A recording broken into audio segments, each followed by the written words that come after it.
Assalamualaikum warahmatullahi wabarakatuh. Alhamdulillah, bersyukur kepada Allah Subhanahu wa taala, dengan izin dan rahmatnya kita dapat bertemu, dan insya-Allah malam ni kita akan bincang satu tajuk yang penting, iaitu teknik menjawab soalan daripada golongan bukan Islam. Okey, dan insya-Allah saya percaya ada setengah-setengah soalan ini teknik menjawab soalan kepada orang Islam juga. Mungkin dua-dua sekali kita akan bincang insya-Allah. Okey. Now, untuk pengenalan sedikit mengenal diri saya, nama saya Lim Jui Sun. Okey. Lim Jui Sun nama lama sebelum Islam.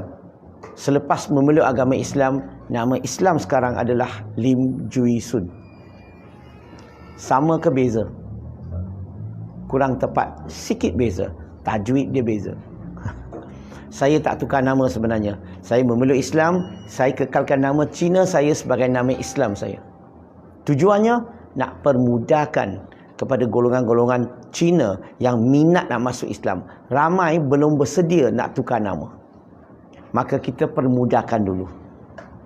Okey, itu sedikit perkenalan dalam diri saya. Tajuk malam ni kita dah sebut tadi, iaitu teknik menjawab soalan non-Muslim, dan saya tambah sedikit lagi teknik menjawab soalan Muslim sekali. Okey, dua-dua sekali jalan. Okey. Setuju tak kalau saya kata non-Muslim banyak salah faham terhadap agama Islam? Setuju ke? Dan setuju ke tidak, kita orang Islam juga banyak salah faham terhadap agama mereka? Sebenarnya ini perkara biasa aja, berlaku di setiap agama. Dan malam ni saya nak ulas beberapa soalan dulu yang sempat kita kumpulkan. Okey, dan saya rasa soalan ni penting daripada non-Muslim. Yang pertama, kita mula dengan soalan pertama, iaitu Islam agama miskin, Islam agama mundur. Dari sudut pandangan non-Muslim, Islam memang agama yang mundur, agama yang miskin. Kadang-kadang bila mereka bercakap sesama mereka, mereka akan menasihati satu sama lain. Kalau kamu nak cari agama, carilah apa-apa agama pun, tapi jangan cari Islam. Sebab masuk aja Islam, kamu akan jadi miskin, mundur. Dan dia akan bagi contoh. Tengok orang Islam di Malaysia. Satu contoh. Tengok negara-negara Islam, Afghanistan, Pakistan, Kazakhstan, ada tanwir, semua masalah. Semua miskin, mundur. So bagi mereka, itu dah program dalam pemikiran mereka. So kalau you nak pilih agama, dia akan cadangkan bagi kamu, pilih agama Buddha. Tengok agama Buddha Singapura, maju ke tak maju? Hong Kong, Taiwan, Korea, Japan, ini semua secara umumnya negara Buddha. So jangan pilih Islam, kamu akan jadi miskin, mundur. Dan dia akan kata lagi, kalau kamu tak suka beragama Buddha, tak apa, pilih Kristian pun okey. Sebab tengok negara-negara Kristian maju tak? Kaya raya tak? Dia bagi contoh Amerika, Perancis, England, Holland, Switzerland dan sebagainya. Nampak? Bila beragama Kristian, maju, kaya raya. Beragama Buddha, maju, kaya raya. Beragama Islam, miskin, mundur. So inilah dalam otak sebahagian besar masyarakat bukan Islam. Macam mana kita nak ubah persepsi mereka? Yang pertama, kalau mereka berpemikiran sedemikian, saya akan cakap dengan dia, sebenarnya apa yang kamu cakap ni, okey, apa yang dia cakap tu bukan semua salah. Sebenarnya ada 50% benar kata-kata mereka. Saya setuju banyak negara Islam yang miskin dan mundur. Saya tak nafikan. Tetapi bukan semua.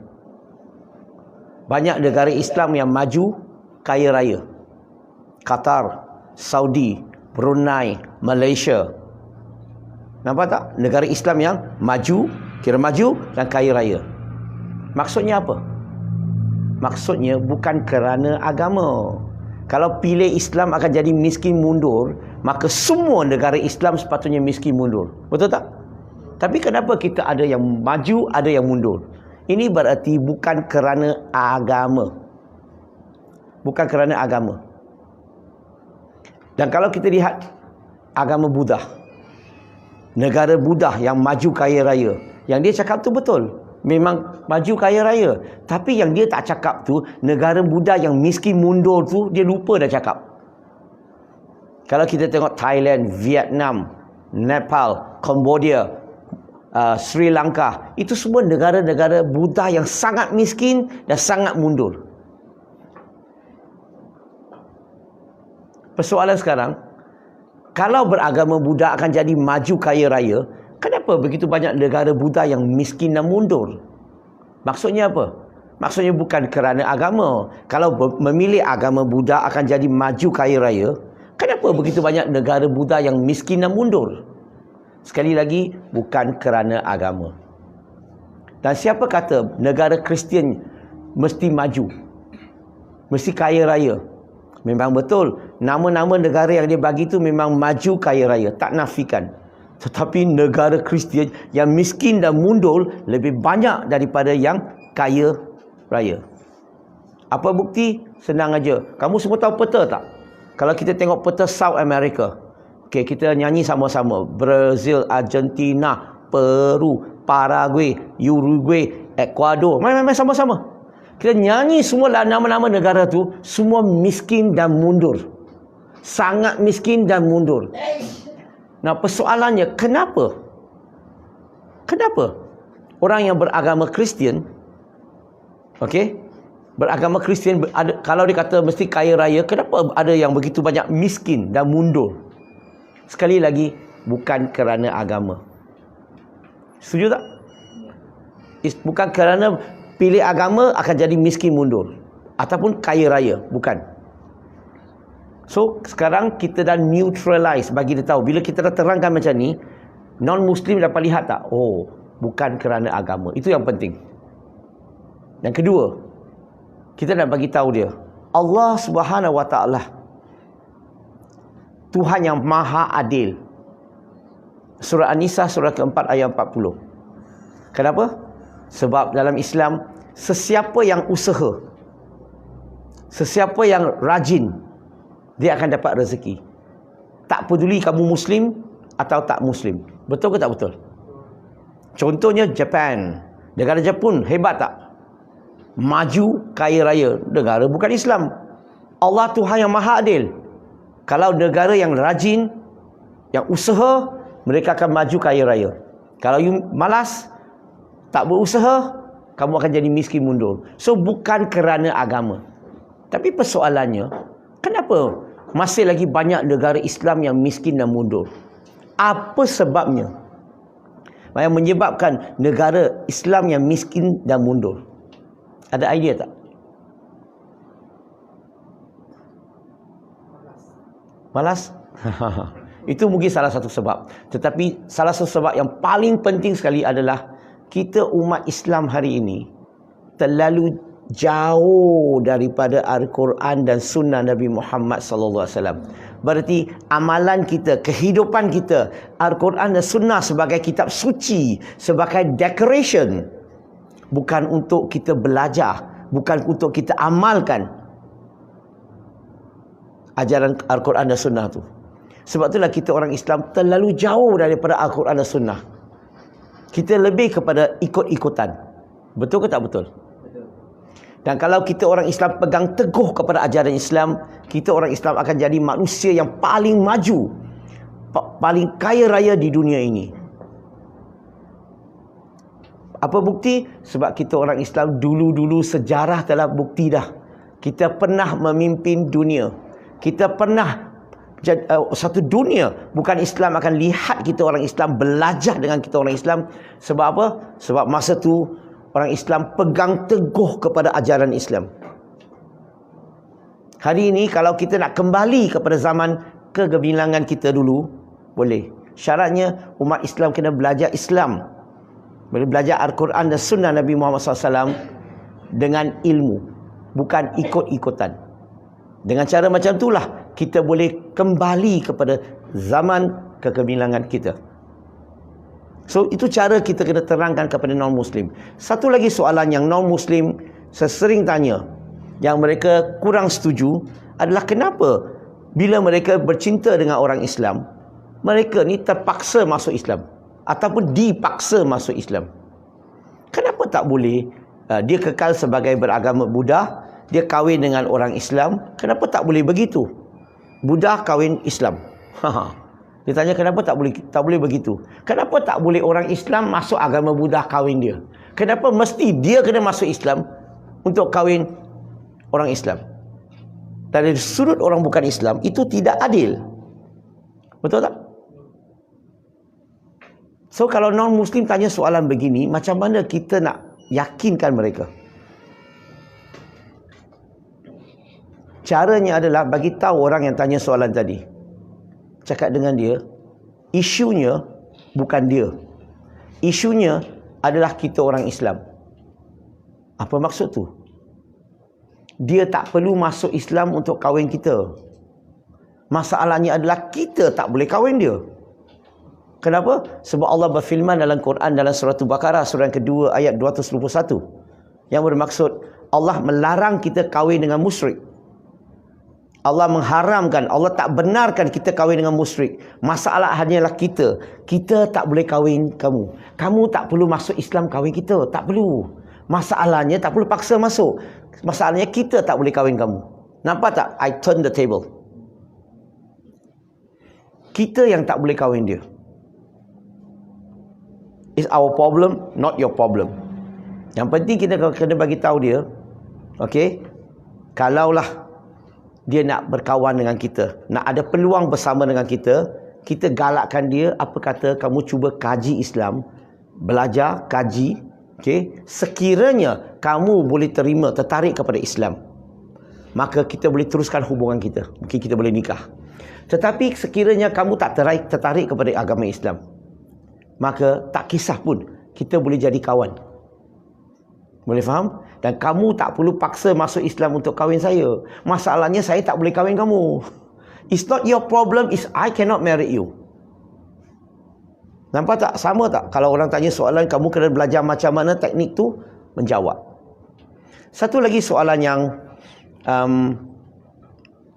agak berat sedikit, iaitu kita orang Islam, kita lihat Islam tu mudah ke susah? Mudah. Okey. Dan pada sudut orang bukan Islam, agama Islam mudah ke susah? Susah. Kenapa kita rasa mudah, dia rasa susah? Kenapa? Bila orang tanya kamu, Islam mudah ke susah? Kalau boleh, jangan jawab. Tahu kenapa? Bila kamu kata mudah, apa maksud kamu? Begitu ramai orang Islam tak ikut Islam pun, walaupun mudah. Betul?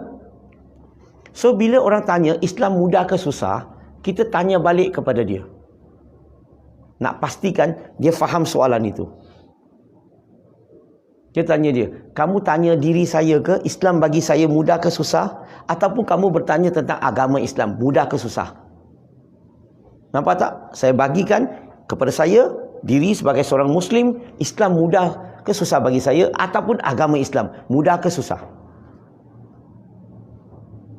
Faham? Kalau ditanya agama Islam, pertama, Islam agama yang paling mudah di dunia. Kenapa mudah? Sebab Islam datang daripada pencipta, Allah Subhanahu Wa Taala. Dia mudah sebab Islam agama fitrah. Agama fitrah secara umumnya dia tidak bercanggah dengan fitrah kita. Walaupun bila kita cerita tentang isu gaib, no problem, orang boleh faham, sebab Islam tu agama fitrah. Islam tu mudah. Agama Islam tu mudah sebab dia bagi panduan bimbingan yang sempurna. Apa maksud panduan bimbingan sempurna? Islam tu mudah sebab Islam menceritakan isu tentang muamalat secara detail. Secara apa? Menyeluruh. Faham tak isu muamalat? Contoh. Kita pergi tandas buang air. Besar ke kecil, Islam ajar tak kita basuh dulu? Bersih dulu baru keluar. Ajar ke tak ajar? Daripada perkara kecil tau. Tentang kebersihan, Islam ajar kita untuk bersihkan dulu sebelum keluar. Dan kalau kita pergi rumah orang, Islam ajar tak adab. Bagi salam dulu, jangan masuk rumah dulu. Betul? Kalau kita bagi salam 3 kali, orang pula tak jawab. Dalam Islam, apa seharus kita buat? Pulang. Jangan salam lagi, jangan ketuk pintu lagi. Sebab orang di rumah belum bersedia nak jemput kita ke dalam rumah. Mungkin hari itu ada masalah dalam rumah. Maka mereka tak jawab salam. Ada adab tak dalam Islam? Islam ajar tak hubungan kita dengan ahli keluarga, mak bapak? Ajar tak hubungan kita dengan non-Muslim? Islam ajar kita tak tentang adab peperangan? Islam ajar tak tentang pinjaman? Macam mana seharus kita buat? Segala perkara tentang isu muamalat, Islam bincang menyeluruh. Dia bagi panduan bimbingan. Dan Islam juga bincang tentang isu ibadah secara menyeluruh. Islam paling penting sekali adalah juga bincang, ni agama lain memang tak adalah, iaitu tentang isu akidah. Satu-satunya agama yang membincang tentang apa? Yang akan ajar manusia untuk membezakan siapa Tuhan, siapa bukan Tuhan. Apa ciri-ciri Tuhan, apa ciri-ciri ciptaan. Tapi dalam Islam dapat dibahagikan dengan sangat jelas. Maka kepercayaan kita bukan kerana orang kata dia Tuhan. Saya percaya, bukan. Saya boleh terangkan kenapa dia Tuhan. Sebab dia ada ciri-ciri ketuhanan. Berarti Islam bagi panduan bimbingan yang sempurna. Islam tu mudah sebab Allah berfirman dalam Quran, banyak ayat dalam Quran. Surah Al-Baqarah ayat 185. Surah Al-Hajj surah ke-22 ayat 78. Surah Al-Baqarah surah kedua ayat 286.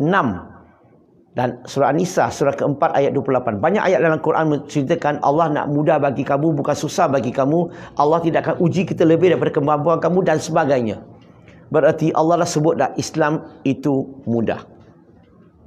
Artinya kalau ditanya agama Islam paling mudah di dunia. Tak ada orang sepatutnya boleh gagal. Sebab apa? Soalan diberi, jawapan diberi. Macam mana mau gagal peperiksaan? Soalan dah bagi, jawapan pun bagi. Kalau kamu gagal, something wrong with you. So, agama Islam, agama yang paling mudah. Sekarang ni tanya diri saya. So, Islam mudah ke tak mudah bagi saya? Kita tak boleh lari daripada kata-kata ini. No pain, no gain. Good things, not cheap. Cheap things, not always good. Faham tak apa maksud no pain, no gain? Kalau kita nak berjaya, kita perlu melalui satu peringkat yang kita latihan tak, yang susah. Tak faham? Okey, kalau saya nak jadi pembina badan wakil Malaysia, boleh tak saya angkat besi sebulan sekali? Boleh tak wakil Malaysia? Tak mungkin, betul? Tak. Kalau saya nak jadi pembina badan wakil Malaysia, saya kena angkat besi 8-10 jam setiap hari. Mula-mula 3 bulan saya angkat besi, sakit ke tak sakit? Otot tu sangat sakit. Yes, very good. Tapi saya sambung sampai 6 bulan. Sakit tu meningkat ke sudah kurang sikit? Saya sambung sampai 1,5 tahun. Sakit ke? Lengur je. Faham ke? Berarti mula-mula memang susah. Banyak berlatih, dia boleh jadi mudah. Tetapi bila berlatih sampai satu tahap dia sebati dengan diri kita, maka pada masa itu hanya lengur, tak sakit lagi. Sama juga dalam Islam. Sama juga dalam Islam. Kalau kita nak berjaya, setuju tak kita kena solat 5 waktu sehari? Kita tak boleh yoyo, tahu yoyo tak? Hari ini 5, besok tak puas hati 2 waktu, lepas tu 3 waktu, 5 waktu, kosong waktu. Ada?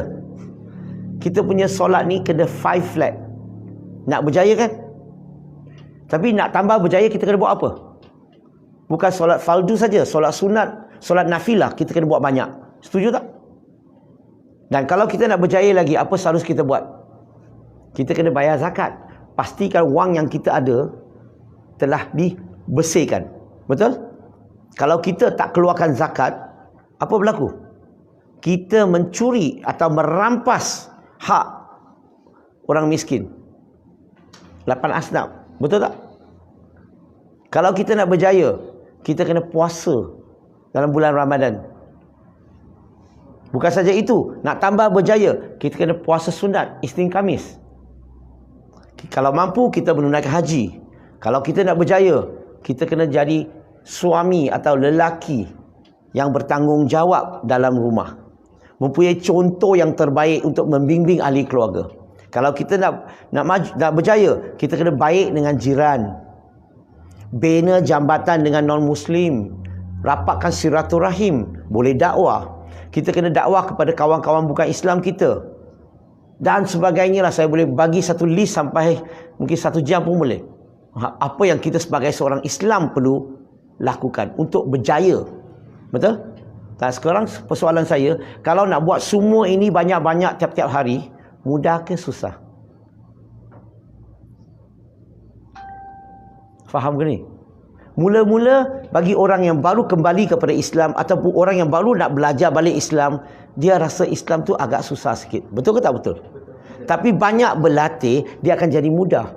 Tapi bila berlatih sampai satu tahap, okey, satu tahap yang sangat bagus, dia akan apa?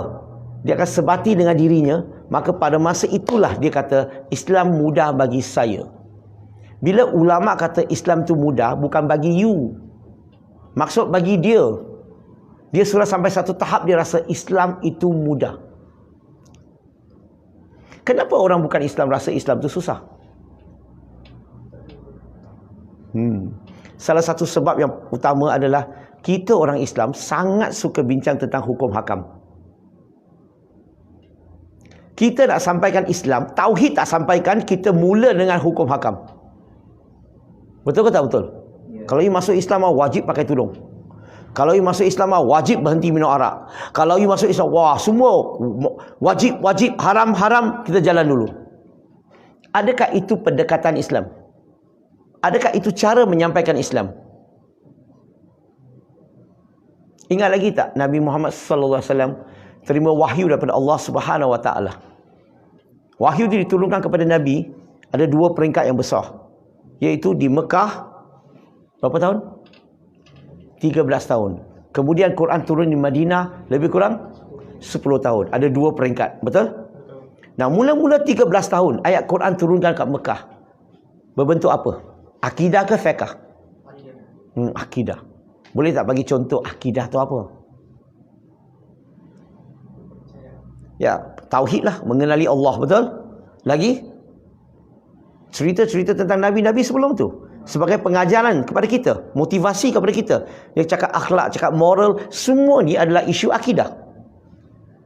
13 tahun, Allah turunkan ayat hanya fokus kepada akidah. Kenapa? 13 tahun tentang akidah saja. Sebab 13 tahun ini Allah hanya bina tiang bangunan sahaja. Lain taklah. Bila akidah dah mantap, tiang dah mantap, berhijrah ke Madinah, barulah Allah turunkan ayat-ayat fiqh, hukum hakam. Itu pun sedikit demi sedikit selama 10 tahun. Tapi hari ini pendekatan kita macam mana? Kita nak dakwah, nak sampaikan, kita mula dengan apa? Kita mula dengan hukum hakam. Adakah itu caranya? Kalau kita mula dengan hukum hakam, maksudnya apa? Kalau kita nak bina satu bangunan, kita bina dinding dulu, siling dulu. Tiang tak ada. Kena tak? Pernah tengok tak bangunan tinggi tak ada tiang punya? Siapa berani masuk? Non-Muslim rasa Islam tu susah sebab kita banyak cerita tentang hukum hakam. Padahal kita sepatutnya biar orang kenal Allah dulu. Cakap tentang tauhid dulu. Cakap tentang akidah dulu. Tapi sedihnya, pendekatan kita ni, bila anak-anak kita belajar kat sekolah, banyak belajar hukum hakam daripada akidah. Itulah jadi masalahnya. Bukan Islam rasa Islam tu susah. Bukan saja itu, anak-anak kita pun rasa Islam tu susah. Sebab pendekatan yang salah. Bukan Islam rasa Islam tu susah. Sebab dia rasa banyak. Contohnya kita cakap dengan dia, haram makan babi. Wah, dia punya otak fikir apa? Oh, banyaknya tak boleh makan, ini tak boleh makan, itu tak boleh makan. Sebenarnya pengharaman ini yang jelas sebut dalam Quran, babi, bangkai, darah, betul tak? Banyak ke? Dalam Quran saja dulu, kita bincang Quran dulu. Sikit saja. Yang halal berjuta-juta, yang haram 3. Contoh aja. Mungkin 10. Tapi poin di sini, yang halal berjuta-juta. Maksudnya apa? Melainkan Allah mengharamkan berjuta-juta, menghalalkan 3 makanan. Roti canai, nasi lemak, asam pedas. Kalau hari-hari 3 ini, itu susah lah.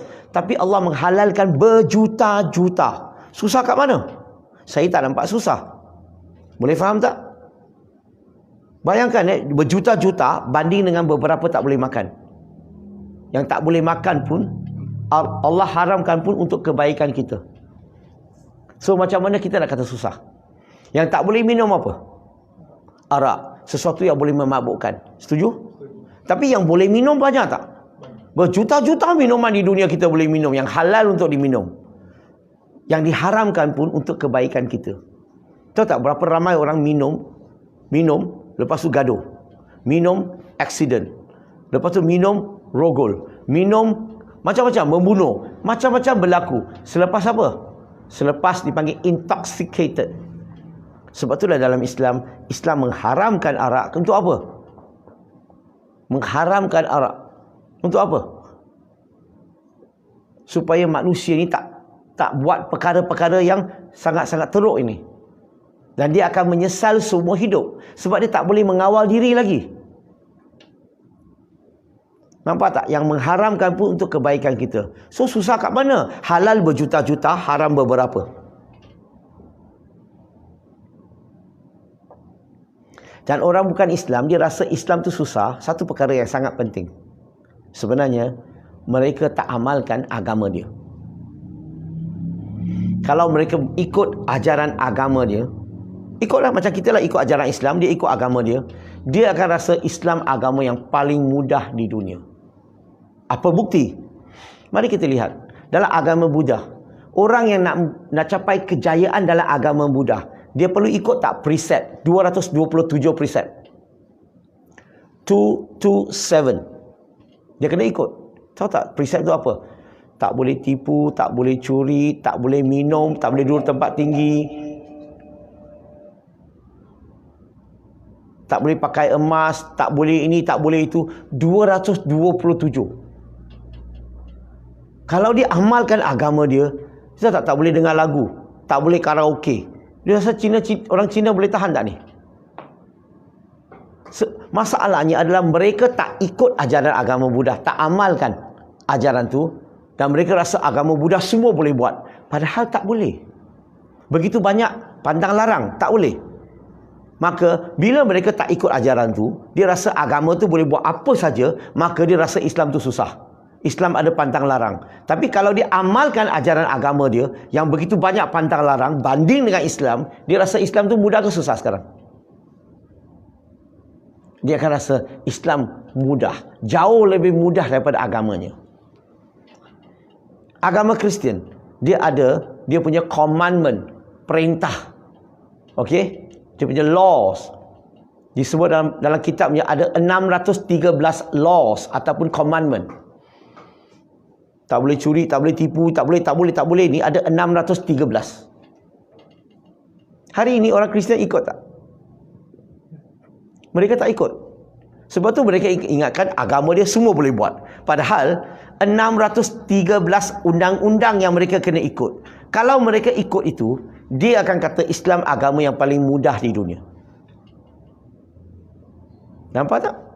So bila dia kata Islam tu susah, susah kat mana? Islam bagi panduan bimbingan tentang isu muamalat secara detail. Dulu sebelum saya masuk Islam, zaman jahiliah, pergi tandas tara cuci punya. Betul. Atau pakai pakai toilet paper. Buang air kecil pun tak cuci punya. Masa saya pergi luar negara, tengok orang masalih, pakai tie, handsome muka, mata biru, semua cantik. Buang air tak cuci. La ilaha illallah. Tapi Islam ajar kita tentang kebersihan ini 1400 tahun yang lalu. Bayangkan, satu dunia orang tak tahu nak jaga kebersihan, Islam dah ajar kita. Susahkah? Penyembelihan Islam, satu-satu penyembelihan yang paling selamat, paling kurang kesakitan, paling fresh. Tahu kenapa? Tahu kenapa dalam Islam agama lain tak ajar? Kalau you tengok, tak mau pergi jauh, you kembali kepada beberapa ratus tahun yang lalu, macam mana manusia ni bunuh binatang, yang sembelih binatang makan, macam mana? Mereka akan buat trap, buat satu lubang, letak banyak tajam-tajam punya barang, lepas tu tutup dengan rumput. Bila binatang tu lalu jatuh, kena cedera, cocok. Lepas tu mereka pukul sampai mati. Ataupun dia buat satu trap tu, ada net, binatang tu lalu dia tarik ke atas pokok. Lepas tu mereka pukul sampai mati, baru bawa turun, potong, masak, makan. Cara-cara mereka mendera binatang dulu. Dalam Islam ajar kita 1400 tahun yang lalu. Bila kita nak sembelih binatang, syarat pertama apa? Pisau tu kena sangat tajam. Dan bila kita sembelih binatang tu, kita tak boleh letak binatang lain untuk lihat kawan dia kena bunuh. Bukan saja itu, kita tak boleh main itu apa lagu? Main muzik Melayu tu. Teng teng teng teng teng teng teng. Kita tak boleh potong-potong macam ni banyak kali. Kita mendera binatang tu. Sebab itulah hukumannya apa? Kalau kita menyembelih binatang begitu sedemikian, binatang tu haram untuk kita makan. Hukuman haram untuk makan. Bukan daging tu haram. Haram untuk kita makan. Sebab apa? Sebab kita mendera binatang tu. Tapi Islam ajar perkara ini 1400 tahun yang lalu. Agama lain ajar ke? Faham ke ni? So, Islam mudah ke susah sekarang? Ya. Clear? Ada orang ingat, mudah maksudnya tak payah buat apa-apa. Mana ada agama tak payah buat apa-apa boleh mencapai kejayaan? Ada? Adakah? Tak ada. Semua agama dia ada amalan yang wajib dilakukan. Betul? Agama yang digalakkan dilakukan. Okey? Untuk mencapai kejayaan, untuk menyucikan diri, untuk memberi pengingatan kepada diri, untuk beribadah, puasa dan sebagainya. So lagi banyak kita buat, lagi baik sebenarnya. So orang ingat, mudah maksudnya tak payah buat apa-apa. Itu silap. Macam mana nak berjaya tak payah buat apa-apa? Boleh lah perbeza badan tak payah angkat besi, mau mewakili Malaysia? Tak mungkin, betul? Okey. So far okey ke? Okey, kita sambung. Ada soalan tak nak saya jawab dulu? Yang tadi ada satu soalan yang tanya saya tentang cara mudah untuk kita menyampaikan Islam kepada orang bukan Islam. Satu soalan tadi kan? Okey. Cara mudah. Sekali lagi saya nak beritahu, apa maksud kamu cara mudah untuk menyampaikan Islam kepada non-Muslim? Mudah maksudnya dia masuk Islam ke? Atau sekadar dapat menyampaikan? Kalau kita nak dakwah kepada non-Muslim, cara yang paling mudah ada beberapa. Saya bagi point form boleh. Kalau saya kupas memang tak cukup masa lah. Nak dakwah kepada orang bukan Islam, pertama perlu ada adalah dalam diri kita perlu ada kunci, iaitu cinta kepada manusia kerana Allah. Kita ada tak ciri-ciri itu? Nak tahu kita ada cinta kepada manusia kerana Allah, bila kita solat, selepas solat kita doa kan? Ada tak kita doa kepada Allah Subhanahu Wa Taala? Mohon Allah bagi hidayah kepada kawan kita, Amenga, Aconga, Mutua. Ada? Ada tak sebut nama mereka?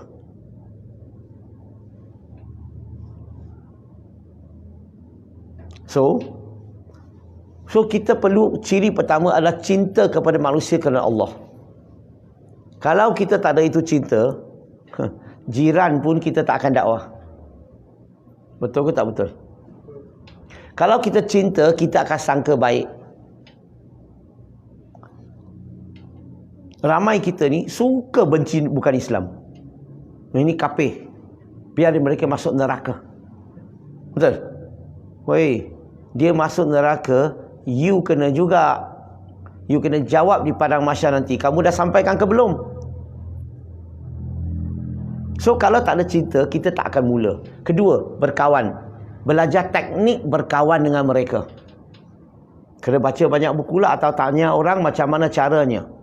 Yang ketiga, bila kita nak menyampaikan dakwah, cara yang mudah untuk mereka, kamu kena belajar teknik penyampaian. Masalah kita hari ini, bayangkanlah, kalau tiba-tiba ada satu majlis, orang bukan Islam ajak kamu datang ke depan. Ceritakan 10 minit mengenai agama Islam. Kamu ada idea tak? Kamu tahu cakap apa? Kamu otak akan jadi kosong. Sebab apa? Sebab kita tidak bersedia. Tidak bersedia tak apa. Kita tak rancang nak bersedia.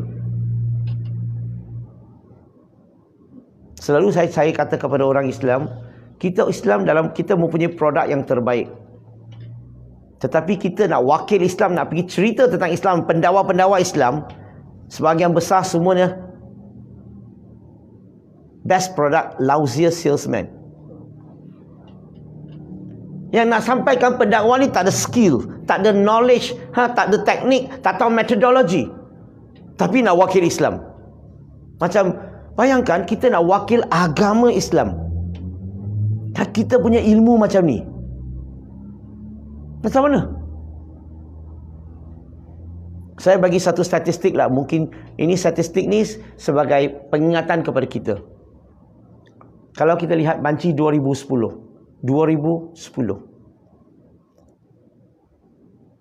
Di Malaysia, orang Cina hanya ada 7 juta. Orang Islam ada 18 juta lah. Memang banyak lah. Orang Cina baru 20 lebih persennya. 23, 22, 23 persennya.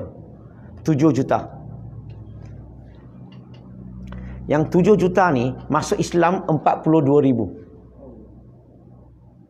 Masuk Kristian 700 ribu. Tahu tak beza berapa banyak? Maksudnya satu Cina masuk Islam, 16 Cina masuk Kristian. Kita kalah berapa? 16-1. Kalau you main bola, kena 16-1, itu tim apa tu? Halo? Tim apa tu? Kita kalah teruk-teruk. Tapi orang Islam tak rasa apa-apa punya. Sekarang kita kalah teruk. Ada dua kemungkinan. Kemungkinan pertama, Islam agama batil. Agama Kristian agama yang benar. Kemungkinan pertama. Betul.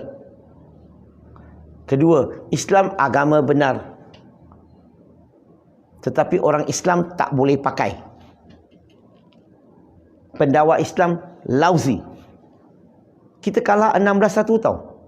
You rasa macam mana? You tak rasa malu kah? Bagi saya 16-1 tak serius sangat. Yang paling serius apa? Hak kalah kepada kebatilan. Kebenaran kalah kepada kebatilan. Kita kata 2 campur 2, 4. Dia kata 2 campur 2, 3. Dia menang. Kita kata tauhid. Dia kata syirik. Dia menang. Tapi orang Islam, begitu ramai ilmuwan boleh tidur lagi. Macam mana ni? Kebenaran kalah kepada kebatilan. Masalah kita hari ini adalah kita tak sanggup nak pergi belajar, pergi buat latihan, pergi hafal, pergi menyampaikan.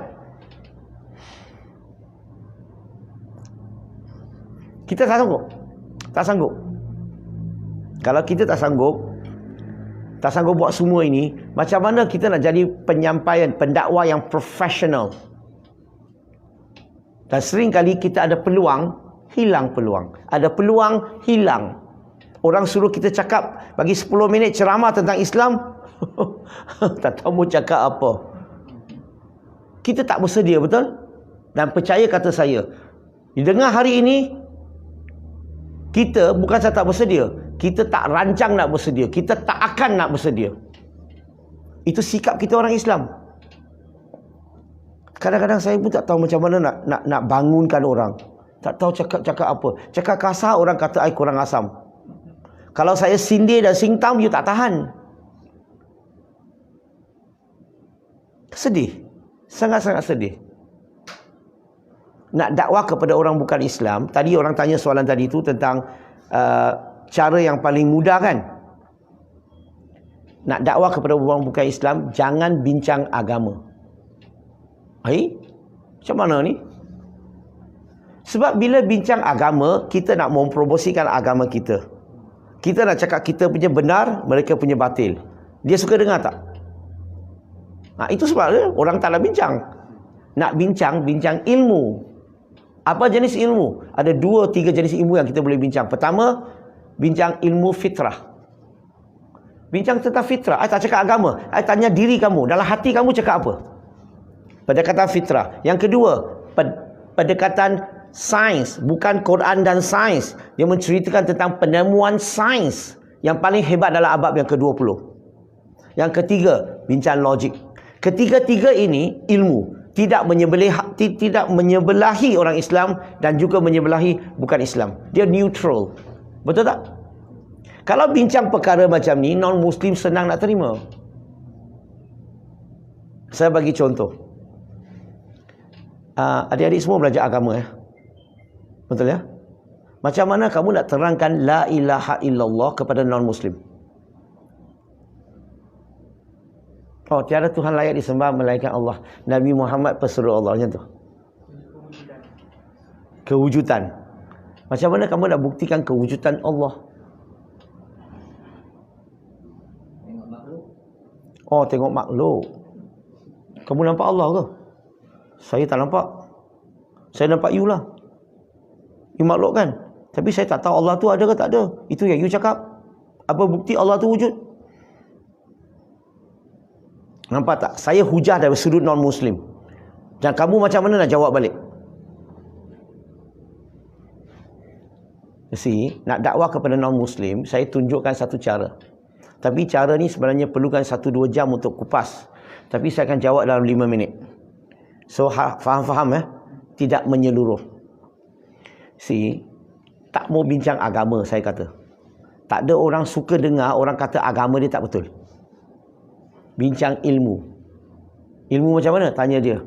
Sahabat, lama kita kenal ya. Kita berjiran ada 15 tahun. Ada.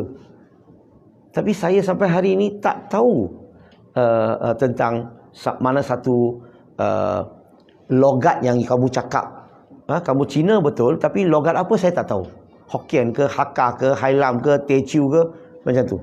Ambil tahu dulu. Kadang-kadang dia kata dia Hokkien. Okey. Dan tanya dia lah, orang Hokkien Cina di Malaysia sama tak Hokkien di negeri Cina? Dia akan kata yang sama, yang tak sama. Okey, good. Kalau kata, so kita tanya, orang Cina Hokkien di negeri Cina, mereka beragama sama dengan di Malaysia? Beragama Buddha ke? Dia akan bagi jawapan. Tak pedulilah ya ke tidak. Yang penting, so you macam mana? You beragama Buddha ke? Dia akan kata yes, atau agama Tao dan sebagainya. Atau agama Kristian. Tak kisah. So yang penting bila dia tanya macam ni, so di orang Hokkien ni percaya Tuhan jugalah atau tak percaya? Dia akan kata percaya. Dalam Hokkien ni percaya tak alam ini bukan Tuhan. Dia ciptaan. Bukan Tuhan. Dia akan kata dia percaya. Okey, sekarang ni bila kita dapat buat non-Muslim bincang perkara ini, saya bawa dia kepada perbincangan ini kan. Maksudnya dia percaya Tuhan. Dia percaya bukan Tuhan, ciptaan. Betul? Kita orang Islam percaya tak perkara ini? Kita percaya tak pencipta? Tuhan? Kita percaya tak ciptaan? Sama. Cakap dengan dia, sebenarnya apa yang you faham tu, apa yang you percaya, saya pun percaya sama. Saya juga percaya wujudnya Tuhan. Saya percaya alam ini ciptaan Tuhan. Kita dah sama dah. Sekarang tanya dia, kamu tahu nak bezakan tak siapa Tuhan, siapa bukan Tuhan? Apa jawapan kamu akan dapat? Boleh dikatakan kesemua di kalangan mereka ni, majoritinya akan kata tak tahu. Tak tahu nak bezakan. Tahu kenapa tak tahu? Sebab agama tak ajar. Kalau ajar, mereka takkan syirik kepada Allah. Sebab mereka tak tahu bezakan. Mereka sembah ciptaan bukan sembah pencipta. Betul ke tak betul? Sebab agama tak ajar. So tanya dia, penting tak kita nak bezakan? dia akan kata penting. Kalau dia tak faham, bagi contoh. Kalau kamu nak kahwin, wajib tak kamu kena tahu bezakan lelaki dan wanita? Wajib. Wah, cakap betul-betul. Wajib ke tak wajib? Wajib. Wajib, betul? Kalau kamu tak boleh bezakan lelaki dan wanita, pandang lelaki macam wanita, pandang wanita macam lelaki, you layak tak nak kahwin? Faham tak saya cakap apa? Ada kemungkinan tak kamu nak kahwin perempuan, akhirnya kamu kahwin cameraman ini? Adakah tak ada? Tak adalah. Sebab apa? Sebab kamu boleh bezakan lelaki dan wanita. Macam mana bezakan? Ciri-ciri lelaki begini, ciri-ciri perempuan begini. Emas tulen, ciri-cirinya begini. Emas palsu, ciri-cirinya begini. So, nak bezakan siapa Tuhan, siapa bukan Tuhan, macam mana? Kita tahu tak ciri-ciri Tuhan macam mana? Tahu tak ciri-ciri ciptaan macam mana? Biasanya dia tak tahu. Maka kita letak perkataan tengah-tengah. Kekal abadi. Atau kekal selama-lamanya. So antara Tuhan dan ciptaan Tuhan, atau pencipta, gunakan pencipta lah, pencipta ciptaan. You boleh tukar jadi Tuhan bukan Tuhan, tak ada masalah. Untuk perbincangan, pencipta ciptaan. Mana satu yang kekal? Tak tahu. Pencipta kekal, ciptaan tidak kekal. Bagi contoh, apa ciptaan yang tak kekal? Manusia, binatang, tumbuh-tumbuhan, binatang laut. Semua ada nyawa dalam bumi ini, semuanya tak kekal. Betul? Nah, dia sudah boleh bezakan ciri Tuhan pertama. Yang kedua, kita letak permulaan dan pengakhiran. Permulaan, pengakhiran. Antara pencipta dengan ciptaan, siapa yang ada permulaan, ada pengakhiran? Ciptaan. Betul? Semua manusia ada permulaan tak? Akan mati tak? Ada manusia yang lahir tak mati punya? Ada tak manusia kekal selama-lamanya? Tak ada. Ada tak binatang kekal selama-lamanya? Ada tak tumbuh-tumbuhan kekal selama-lamanya? Tak ada. Maka kita sudah boleh bezakan. Pencipta tiada permulaan, tiada pengakhiran. Sebab itulah dia kekal. Ciptaan ada permulaan, ada pengakhiran. Sebab itulah dia tak kekal. Yang ketiga, masa, ruang dan jisim. Antara dua, pencipta dan ciptaan. Mana satu yang terikat kepada masa? Mana satu jatuh ke dalam masa? Mana satu yang ada masa? Pencipta ke ciptaan? Ciptaan. Pencipta ada terikat tak kepada masa, ruang dan jisim? Tidak.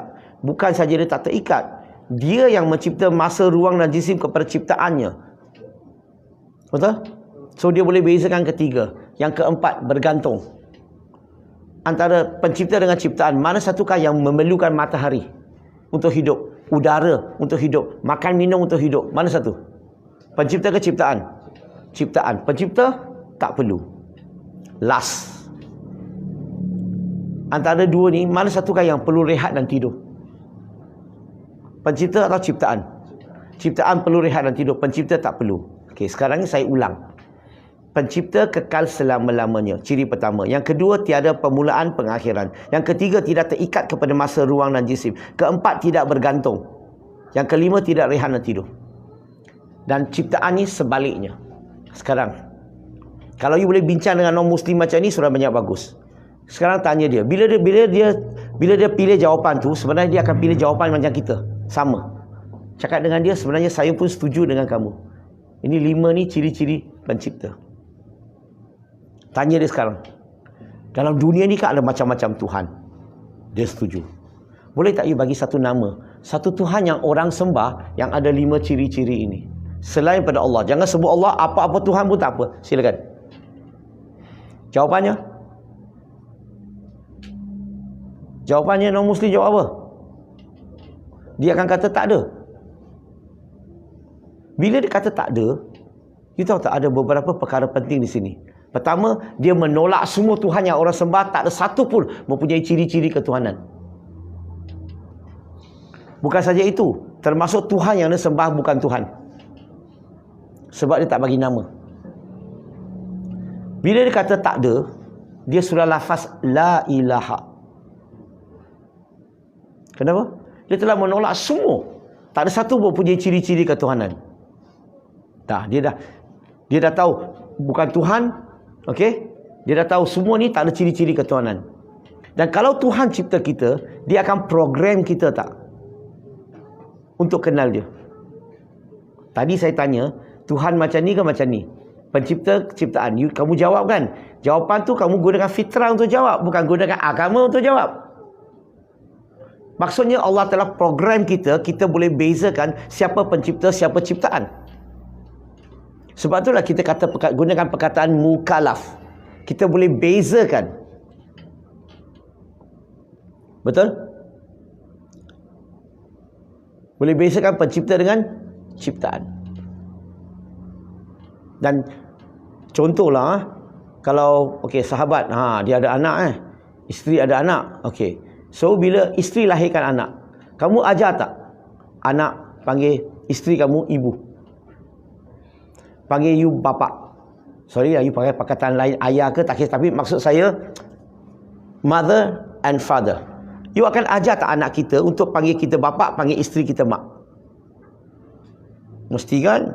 Takkanlah panggil orang lain mak, lain bapa. Betul? So Tuhan cipta kita, dia akan bagi pengingatan tak kepada kita untuk kenal dia. Dia mesti akan turunkan Nabi, turunkan kitab untuk memberi pengingatan. Persoalannya, ada tak kitab-kitab di dunia sebut tentang pencipta ni, ini ciri-cirinya, 5 perkara tadi, ada tak? Ada tak mana-mana kitab ada sebut? Disebabkan buat live, ada perkara saya tak boleh cakap. Kalau tidak, saya bagi you lebih sikit. Okay? So, ada tak? Kamu tak jumpalah. Melainkan dalam Quran saja. Dalam surah Al-Baqarah, surah yang kedua, ayat 255. Ayat Kursi. Ayat itu, maksud ayat itu saya keluarkan, dan saya letak tengah-tengah tadi. Kekal selama-lamanya. Tiada permulaan pengakhiran. Tidak terikat kepada masa, ruang dan jisim. Itu semua ni saya keluarkan maksud saja. Supaya kita boleh bezakan siapa Tuhan, siapa bukan Tuhan. Contoh pencipta ciptaan. Kalau saya letak tengah-tengah di situ, Muhammad sallallahu alaihi wasallam. Nabi Muhammad SAW kekal ke tak kekal? Halo? Tak kekal. Ciptaan. Nabi Muhammad SAW ada permulaan pengakhiran tak? Ciptaan. Nabi Muhammad SAW terikat tak kepada masa, ruang dan jisim? Ciptaan. Nabi Muhammad SAW bergantung tak? Ciptaan. Rehat dan tidur? Ciptaan. Nabi Muhammad SAW ada tak ciri-ciri ketuhanan? Langsung tak ada. Sebab itulah kita orang Islam tak sembah dia. Dia adalah Nabi atau Rasul yang diutuskan sebagai guru untuk bimbing kita. Betul tak? So kita tahu dia Tuhan bukan Tuhan, kita boleh bezakan. Contoh, kita letak Gautama Buddha.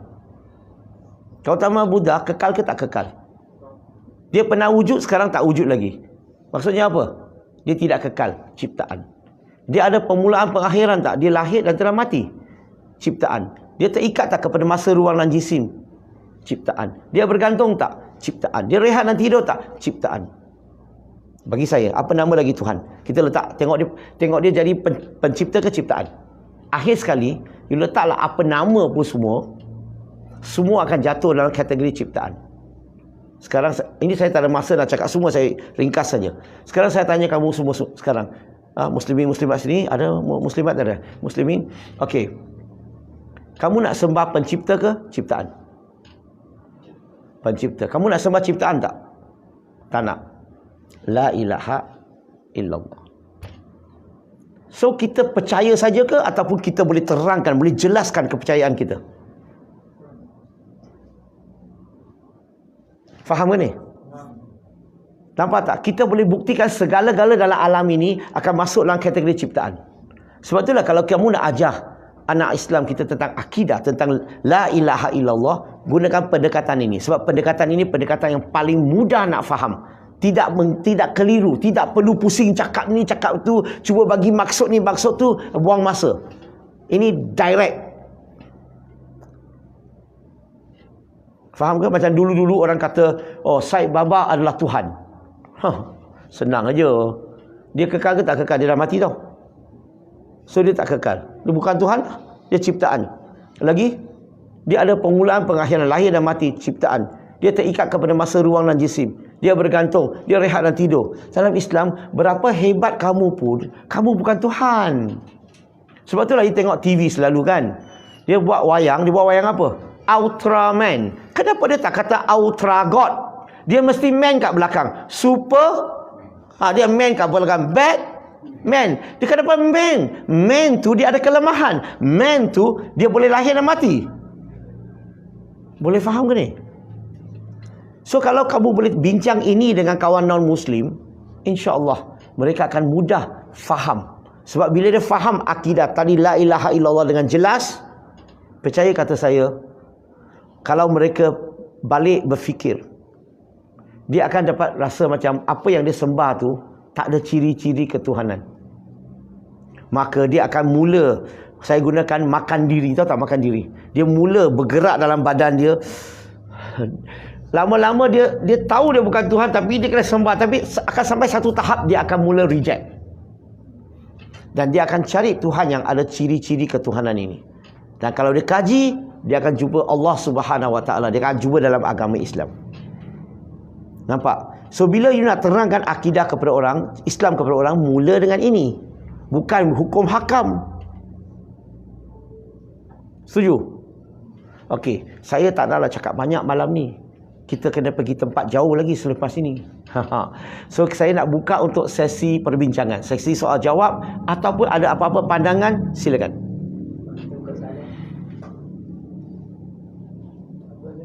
Ya, silakan. Dengan orang yang tak berminat atau tak kisah dengan agama. Sebab tengok zaman sekarang tu sama orang muda lah, dia macam tak ada interest dengan agama. Kita dah kena initiate perbincangan untuk bawa kepada tamu. Okey. Ada beberapa cara yang kamu boleh buat mereka minat. Ramai yang tak minat, betul? Tapi you kena faham dulu kenapa mereka tak minat. Satu, mungkin sejak kecil keluarga tak ada agama. Faham tak? Walaupun nama keluarga Islam, tetapi tak belajar, tak bincang, tak ajar agama. Yang kedua, kat sekolah kadang-kadang dapat setengah-setengah lah, bukan semua. Yang ustaz atau ustazah yang mengajar anak-anak kita Islam ni, ajaran dia, apa yang dia ajar ni membosankan. Yang kadang-kadang tak logik. Okey? Macam anak saya kat sekolah, dia berdialog dengan dia punya ustaz. Dia berdialog dengan dia punya ustazah. Terlebih bila dia kalah, dia kata anak saya macam-macam. Anak saya kata, kita hujah. You cakap macam ni, dia hujah macam ni. Poin di sini adalah kita kat sekolah, kita tak ajar anak kita belajar Islam dengan kefahaman, dengan ilmu. Tetapi ikut saja. Peperiksaan kamu kena jawab macam ni. Walaupun you tak puas hati, walaupun jawapan tu tak betul, jawab itu saja dapat markah. Betul? So, macam mana kita nak buat orang minat? First you kena faham inilah yang menyebabkan mereka. Yang satu lagi adalah masjid surau secara umumnya, bukan semua, tak friendly, tak welcome. Tahu tak friendly, tak welcome? Kalau perempuan pakai tudung tak betul, nampak sikit rambut ke, ataupun pakai tak betul lah, kena tegur tak? Ada yang kena marah tak? Laki rambut panjang lebih sikit, pakai winter cap, kena marah tak? Sepatutnya dia kena pusing kepala dia. Orang wanita yang jauh daripada Islam sekarang nak kembali kepada Islam, dia sudah ada usaha datang ke masjid. Bukankah kita welcome? Bukankah kita mengalu-alukan? Bukankah kita sepatutnya, wah, kita puji dia datang belajar, kita ajar dia, kita baik dengan dia, pelan-pelan lah. Kita ni nak orang pakai tudung perfect. Betul? Islam mula dengan itu ke? Okey, siapa tahu bilakah Allah fardukan wanita pakai tudung tutup aurat ni, hijab ni? Tak tahu. Tahun ke-19 baru difardukan. Hari ini orang baru nak kembali kepada Islam. Wajib pakai tudung dengan sempurna. Kalau kita macam ni, sebab itulah orang muda tak suka pergi masjid. Setiap kali kena tegur, kena marah, kena halau. Bagi saya, jadikan masjid. Saya lebih suka anak-anak saya lepak kat masjid, main bola, main takraw, main pingpong, main game pun. Saya lebih suka. Sebab apa? Kalau boleh ustaz main bersama-sama dengan mereka. Tapi bila masuk waktu azan, kita ajak, jom sekali tak apa. Kita dekat padang sini kita solat. Contohnya, kalau dekat masjid nak masuk, masuk. Kalau tidak, kat mana-mana kalau kita main kat luar, kat padang, solat kat padang saja. Berpeluh ni, kena tanah ni, najis ke? Permudahkan, tunjukkan Islam yang mudah. Tunjukkan, ustaz pun boleh main bola, ustaz pun boleh gurau. Jangan jadikan kita ni ini alim ulama, you ni syaitan, you ni come on man. Macam mana kita nak bimbing mereka? Bagi saya, first, kalau you nak ajak dia kembali kepada minat kepada Islam, rasa bangga kepada Islam, jangan cakap agama Islam. Tunjuk dia tape debat antara Sheikh Ahmad Didat dengan Jimmy Swaggart. Tunjuk dia debat Islam, penceramah Islam dengan penceramah agama Kristian. Dia berdebat. Biar dia tengok. Bila dia tengok, wow, dia akan rasa itu hebat sekali penceramah Islam. Bila dia tunjukkan kesalahan, kelemahan, tak boleh jawab. Dia akan bagi keterangan lagi tentang akidah, perbandingan. Di situlah bila dia mula banding, anak-anak kita akan mula ada minat dah. Dia rasa dia adalah agama yang benar. Dia rasa proud. Walaupun dia bukan orang yang amalkan Islam, tapi dia rasa bangga jadi seorang Islam. Sebab dia tahu dia dalam kebenaran. So kita kena buat sesuatu program. Macam contoh, buat program di masjid kan, kita buat perlawanan sepak takraw. Budak-budak jahat datang tak main? Budak-budak jauh datang tak? Lepas tu kita bagi hadiah. Wow, mereka menang. Lepas tu kita ajak mereka datang khas untuk makan dengan pengurusi masjid dan ahli jawatan kuasa. Untuk apa? Untuk celebrate, meraihkan kemenangan mereka. Oh, lepas tu kita puji mereka. Dan bila kita tahu dia ni mahir dalam, contohnya elektrik. Dia electrician contohnya. Surau ada apa-apa, masjid ada apa yang perlu, kita bagi bisnes kat dia, suruh tolong buatkan. Lepas tu kita kata, wah, boleh tak kami lantik kamu jadi ketua atau in charge dalam electricity dalam masjid ini? Dia rasa apa? Dia rasa sedap kan? Dia rasa ada orang menghargai kesumbangannya, kerja dia. Maka lepas tu kita buat program, kita lantik dia jadi ketua, lantik dia ini, lantik itu. So mereka rasa bangga kan? Akhirnya kita tubuhkan satu kelab khas untuk remaja, untuk masjid sekian. Maka setiap tahun diberi bajet begitu banyak, mereka boleh buat apa-apa program yang mereka nak, tapi dia kena buat kertas kerja dan kita tengok, kita lulus, maka kita buat. Dan barulah orang muda datang. Sekarang orang muda ni yang pergi masjid ni kebanyakannya sudah dekat. Tak dekat. You buat jari sampai bahu kiri, dekat. Boleh makan. Sudah dekat. Kenapa orang muda tak pergi? Sebab pendekatan. Kenapa orang tak menghargai? Sebab kita banyak cakap hukum hakam. Itu sebabnya kita tak buat anak kita rasa bangga. Wow, macam contohnya saya akan cerita kepada anak saya, penemuan sains membuktikan kebenaran Islam. So kita kena buat perkara sedemikian, barulah anak kita, anak-anak Islam kita akan mula minat belajar Islam, mula menghargai Islam. Tapi bukan mula dengan hukum hakam. Wallahu alam. Ada soalan lain? Kita ambil 1-2 soalan lagi sebelum kita akhiri. Okey, you satu. Siapa dulu? Okey, you dulu. Okey, untuk pengetahuan ada belanda kata non-Muslim dia tidak tekankan sangat pada agama mereka. Okey, jadi adakah non-Muslim di Malaysia ni dia memang tak mengamalkan agama mereka ataupun memang tidak ditekankan oleh guru-guru mereka? Yang pertama, non-Muslim di Malaysia majoritinya tak pernah baca kitab agama.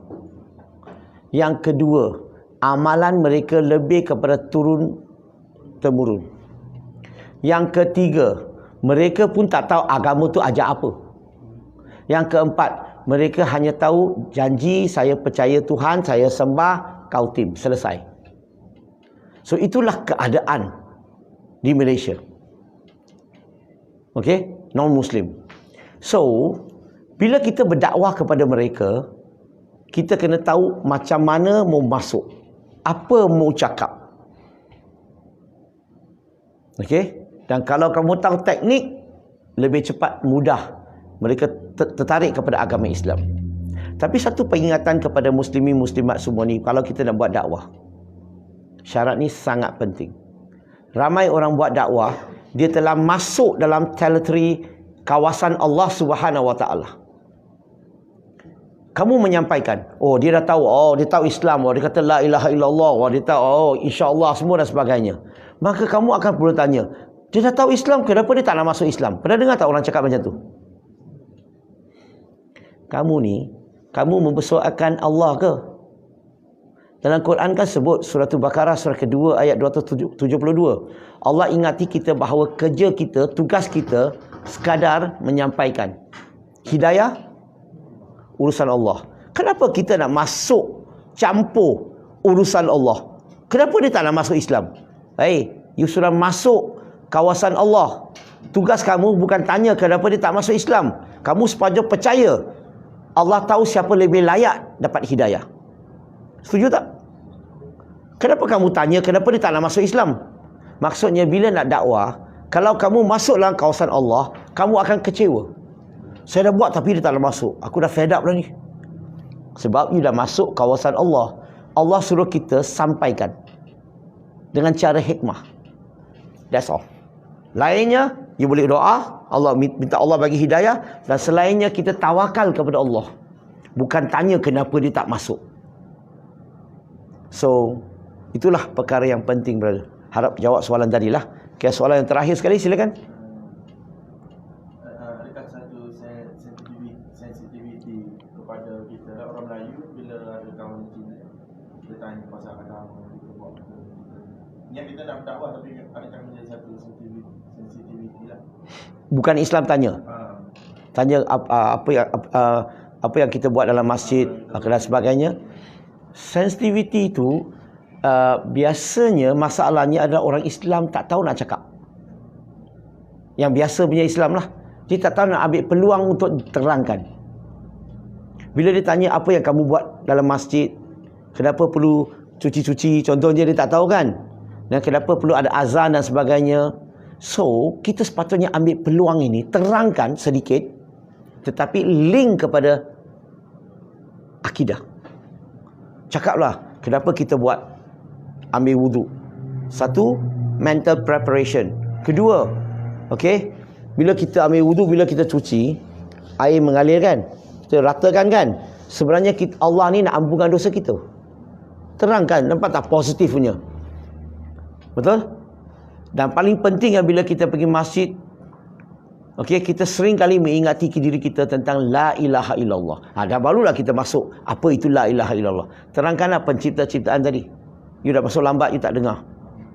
Okey, saya tak ulang lagi lah. So penting tak? So kita jangan sensitif. Tapi kalau kita tak tahu nak jawab, jangan risau, cakap dengan dia, boleh tak tunggu sekejap. Saya panggil kawan saya yang dia memang bidang dia memang mahir dalam bidang tu. Suruh orang yang tahu, terangkan. Jangan kata saya tak tahu, tanya orang lain lah. Jangan. Bila dia dah datang tanya, kita yang kena cari orang untuk dia. Boleh faham? Kalau tak tahu, tanya orang yang tahu, supaya kita boleh bagi kontak orang yang tahu nak terangkan. Clear? Okey.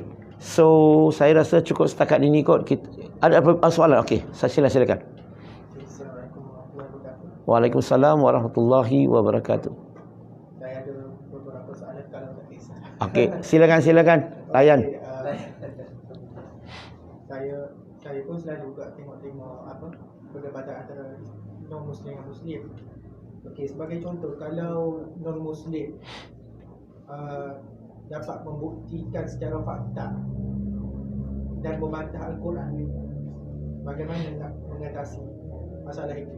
Contoh, dia jumpa satu kenyataan berfakta, dia buat kajian apa, tiba-tiba dia membantah Al-Quran.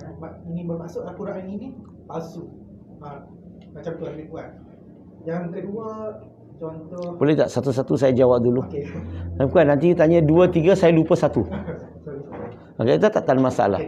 So kalau non-Muslim, dia dapat buktikan Quran tu salah, bercanggah, tak masuk, contohnya tak betul. Betul? So apa seharus kita buat? Kajian yang non-Muslim tu kata saya punya bukti, fakta yang jelas boleh membantah Al-Quran. Jadi macam mana kita nak counter attack balik? Jangan attack lah. Mana kita nak balas secara Cakap dengan dia, kalau dia dapat buktikan kepada saya Quran tu bukan kalam Allah, Quran tu tak betul, cakap dia, saya akan keluar Islam, masuk agama. Kalau agama dia betul, saya masuk agama dia. Faham tak? Cakap dia, saya tak akan begitu bodoh kekal dalam satu agama yang terbukti salah. Kita tahu tak maksud saya apa? Kalau dia berani ulang balik saya cakap tak? Dia pun cakap, kalau you dapat buktikan agama saya salah, kalau buktikan agama Islam tu betul, saya akan tinggalkan agama saya akan jadi seorang Islam. Dia berani cakap tak? Percaya kata saya lah, mereka tak berani.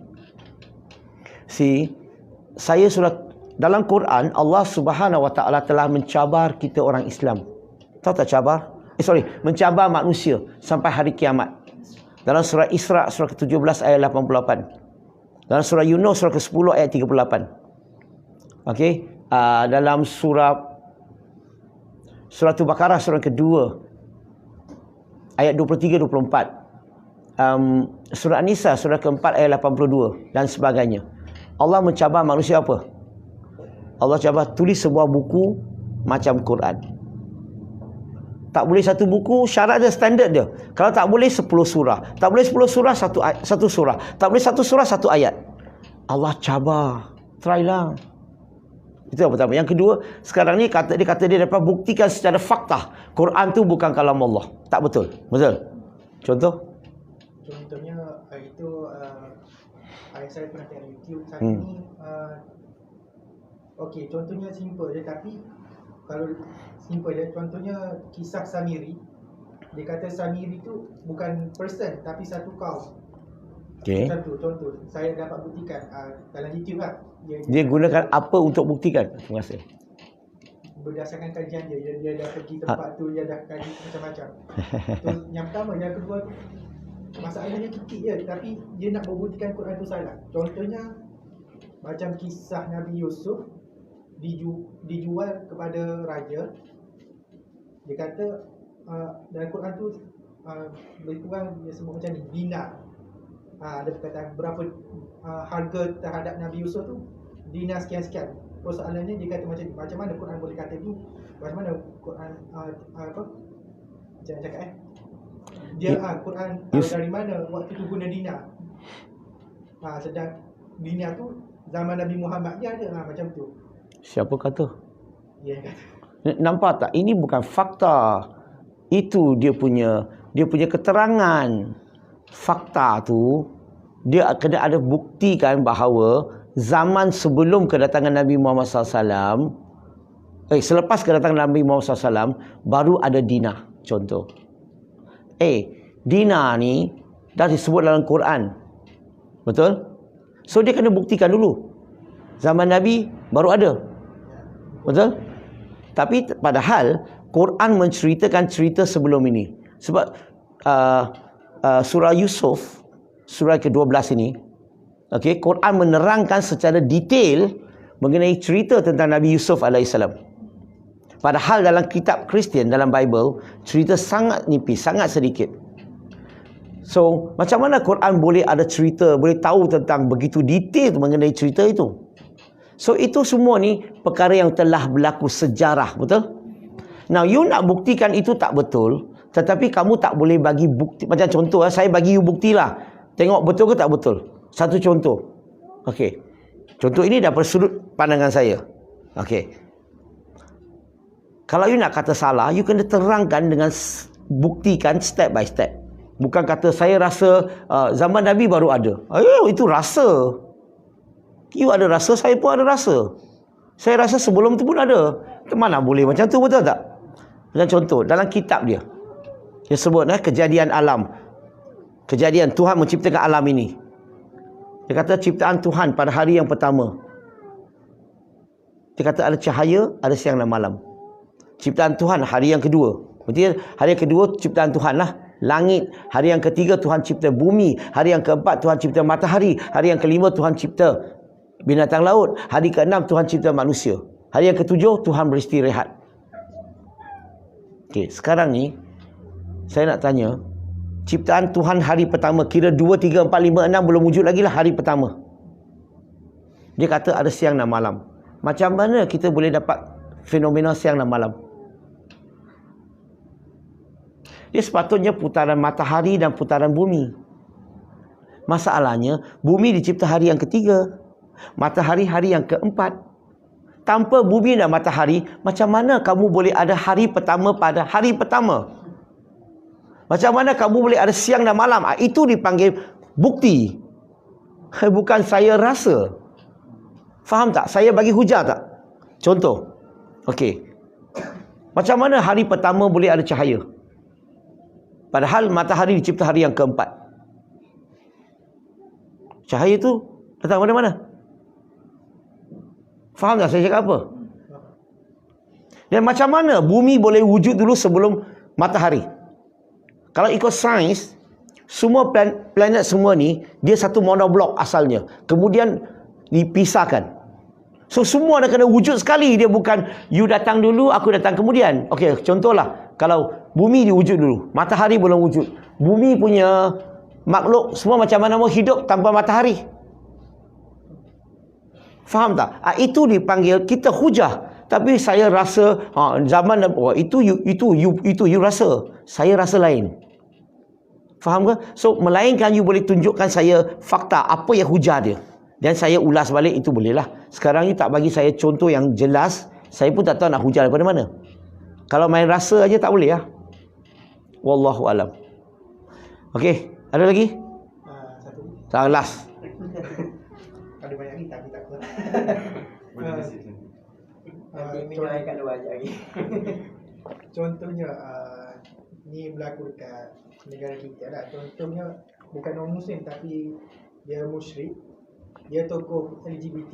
Okey, contohlah, tak sebut nama dia. Dia buat dia buat kesalahan tu kan, LGBT. Kita sebagai umat Islam macam hentam dia. Hentam sampai masa dia macam tak nak berubah. Person tu dia tak nak berubah disebabkan dia kata semua orang hentam dia. Faham tak maksud saya? Macam kaedah kita menyampaikan kepada dia, sebenarnya kita nak nasihat, tapi menurut Bowling macam mana kaedah nasihat untuk disampaikan kepada orang sedemikian? You see, yang pertama, kita orang Islam pandang orang LGBT dengan mata apa? Sangat negatif, sangat keji, betul tak? You pernah pandang tak dari salah satu sudut lagi, iaitu itu kelemahan mereka, kelemahan peribadi. Orang LGBT sekarang ni kita pandang LGBT begitu besar sekali, betul? Tapi zina kita tak kisah. Halo? Zina cakap apa-apa? You pandang zina tak macam LGBT betul? Tapi zina dengan LGBT beza tak? Dosanya. Semua tu salah. Semua tu dosa besar. Bagi saya, kalau kita nak bawa orang kembali kepada Islam, bagi saya tak akan bincang tentang kelemahan dia. Saya akan cakap dengan dia, sebenarnya semua orang ada kelemahan. Termasuk saya pun ada kelemahan. Saya pun ada buat silap. Saya tak tunjukkan saya ni alim, saya ni warak. Saya tunjukkan we are human being. Kita ni manusia. Yang penting saya nak buat apa? Saya tak nak bincang kelemahan dia. Saya nak buat dia kenal Allah, kenal Nabi. Saya nak buat dia rasa bangga sebagai seorang Islam. Saya nak bagi tahu bahawa you ada kelemahan, I pun ada kelemahan. So dia tak rasa macam kita ni nak tunjuk kita hebat. Boleh faham? So kalau kita boleh buat macam dia rasa selesa bercakap dengan kita sebagai abang, sebagai like brother, like boleh nasihat kita, like saya lebih tua, saya lebih berilmu, contohnya saya boleh nasihat dia rasa selesa. Tapi kita tak ramai orang, tapi maki hamun, kita tuduh memang gila-gila punya. Seolah-olah kamu semua ni malaikat. Betul? Janganlah begitu. Manusia ni, setiap manusia ada turning point. Tahu tak turning point? Titik perubahan mereka. Akan sampai satu masa, kemungkinan besar dia akan kembali kepada Islam. Betul? Sebab itulah kita kena bagi peluang yang secukupnya. Cuba menyampaikan dakwah kepada mereka. Sebenarnya dia saudara Islam kita. Dia our brother, dia our sister. Tetapi kita ni, kalau you bayangkan LGBT itu orang lain punya anak lah, you layan begitu. Tapi you sendiri punya adik-beradik, you layan tak sebiji you layan mereka tak? Cakap. Kalau adik-beradik kamu, ahli keluarga kamu ada LGBT, kamu layan tak sebiji kamu layan orang yang lain, orang lain yang LGBT? Oh, kamu akan cari orang untuk bantu, cari ustaz untuk bantu, cari ustaz untuk nasihat. Ya, kamu akan cari jalan untuk bantu. Tapi kenapa sahabat-sahabat Islam kita yang lain yang LGBT yang kita tidak pergi bantu? Kenapa kita tidak menggunakan pendekatan yang sama?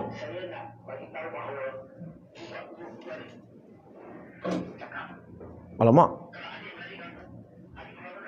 Kenapa? La ilaha illallah. Tak, bagi saya, brother, janganlah ikat kita ni terlalu alim, kita ni warak, kita ni manusia je, biasa. Kita mengingati watawasaw bil haq, berpesan-pesan kepada kebenaran. Tapi cara berpesan, ud'u illa sabili rabbika bil hikmah. Kena gunakan hikmah, bukan tunjukkan kita hebat, bukan tuduh, bukan marah. Kalau itu macam punya pendekatan, siapa mau masuk Islam? Orang Islam mula dengan perkataan macam ni. So kalau dia keluar Islam, itu orang semua ni sumbangan dia lah. Mereka membantu dia keluar Islam. Bukan dia keluar Islam, you yang buat dia nak keluar Islam. Sebab dia tak nampak kasih sayang dalam Islam. Dia tak nampak orang cuba nak bantu dia. Gunakan bahasa yang elok-elok, keterangan yang elok-elok. We got a big problem for us, we Muslim. We always think that we are better. I'm better than you. We always think that we are better. This is a problem. Tahu tak macam mana iblis gagal? Iblis sesat. Kenapa? Sebab dia rasa ciptaan dia lebih baik daripada Adam AS. Betul tak? So don't do that. Itu senang kita tergelincir kita punya akidah. So kalau jumpa orang macam ni, saya kawan aja. Saya ada kawan dengan mereka. Dan mereka ni ada yang akan cari saya untuk nasihat. Dia kata saya tak dapat mengawal diri. Saya terpaksa macam ni. Saya tak kisahlah dia cakap apa, kita dengar. Tapi kita bagi motivasi. Kita ingatkan dia. Okey, Allah Maha Pengampun. Kalau kamu bertaubat secara jujur, kamu bertaubat kepada Allah, Allah akan ampunkan semua dosa. Bacalah surah Az-Zumar surah ke-39 ayat 53-54. Okey? Allah ingatkan kita apa? Allah kata apa? Wahai orang yang beriman, sekiranya kamu telah menzalimi diri kamu, bertaubatlah kepada Allah. Allah akan ampunkan segala dosa kamu. Allah akan ampun kalau mereka jujur ikhlas bertaubat. Jangan-jangan kalau mereka bertaubat, mereka buat satu kebaikan seperti yang disebut dalam surah Furqan surah ke-25 ayat 70. Buat satu kebaikan aja, Allah akan gantikan dosa dia sebelum ini jadi pahala baginya. Dia lagi banyak pahala daripada kita. Faham ke? So itulah pendekatan yang saya akan gunakan lah. Saya tahu mungkin ada cara pendekatan lain, tapi pendekatan saya begitu. Saya rasa manusia ni perlu diberi peringatan demi peringatan dan kita kena sabar. Betul? Kita tak boleh harap cakap satu kali mesti mau ubah. Sebab you faham tak? You tak kena tempatnya. Pendekatan kamu tak kena, dia tak sedar, dia tak faham. Macam mana dia dah sedar? It's our approach, the technique, methodology. Kalau kita dapat belajar skill ini, kita boleh sampaikan dengan lebih berjaya. Wallahu alam. Saya rasa masa pun agak lewat. Saya rasa setakat ini sajalah perkongsian malam ini. Maaf kalau terkasar bahasa, kasar sikit sebab orang Melaka. Dan segala yang baik datang pada Allah, yang apa yang lemah datang pada diri saya sendiri. Panjang umur, kita jumpa lain waktu. Terima kasih. Assalamualaikum.